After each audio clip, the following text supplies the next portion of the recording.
So Trap is a new M. Night Shyamalan movie that tells the story of a father who takes his daughter to a concert only to realize that they have entered a trap for a serial killer known as the Butcher. I know he gets a really bad rap for The Last Airbender and a couple of his other projects, which I'm not going to defend him on. There are some movies in his filmography that I'm not the biggest fan of, but ever since The Visit, he's been on a roll, and some of his projects are hit and miss for me personally. I really enjoy a vast majority of the new projects that he has been doing, and there are some that have been leaving me wanting a little bit more. And so with the concept of Trap, I was really fascinated by this concept because this is a unique concept, and with the trailer showing that Josh Hartnett plays the Butcher and with M. Night Shyamalan behind the camera, you do expect a bit of a twist. Maybe the things in the trailer are a little bit misleading. My biggest draw for this movie was Josh Hartnett. Ever since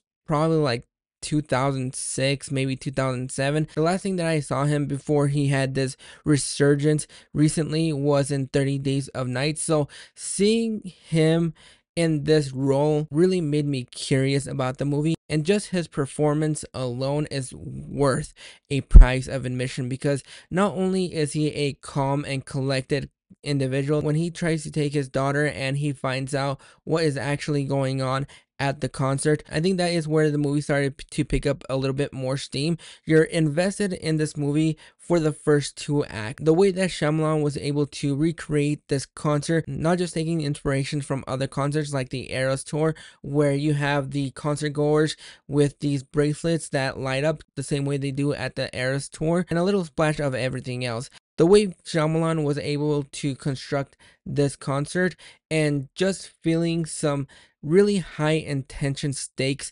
I really enjoyed the first two acts because there were some moments where you were at the edge of your seat. You don't know what's going to be going on in this guy's head. He has everything planned out. He knows how to navigate his way out. Just seeing everything transpire just absolutely worked for me. Josh Hartnett was definitely the standout of this movie, and he is what makes this movie watchable. The issue with this movie is that once we get transitioned into the third act of this movie, you get the best of M. Night in here. You get the best things about him as a director, and then you also get the worst things about him as a director. He is able to take these original concepts and try something new, something different, but it's also tempered with the fact that a lot of the dialogue is not the best, but it's serviceable. It's serviceable dialogue that is able to push you forward, and just the way that he's able to create some tension-filled moments at every single turn.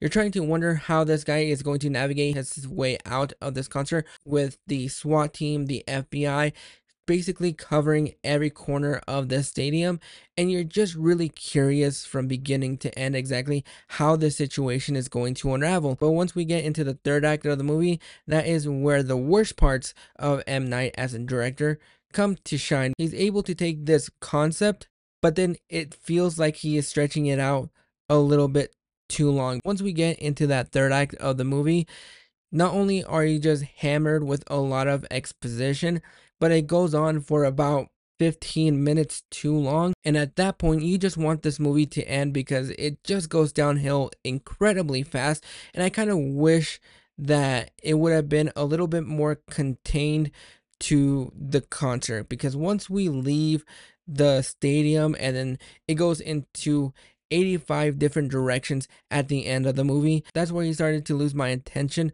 a little bit. And I was invested for the first two acts because I don't think this movie is all that bad.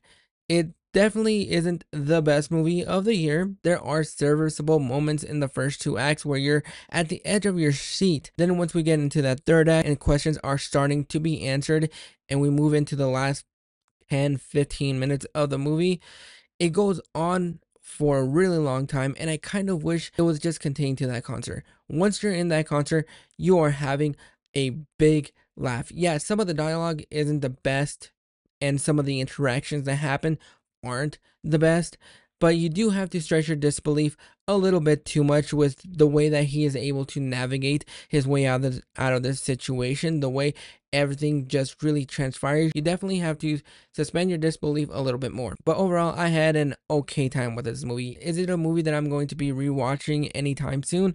Probably not. I think this might be like a one and done for me. It's not as bad as a lot of people might make it out to be, but overall, I'm going to go ahead and give Trap a 5 out of 10. But those are my thoughts on Trap. Have you guys checked it out, or are you planning on checking it out? Go ahead and drop your thoughts in the comments below and let me know, what is your favorite concert?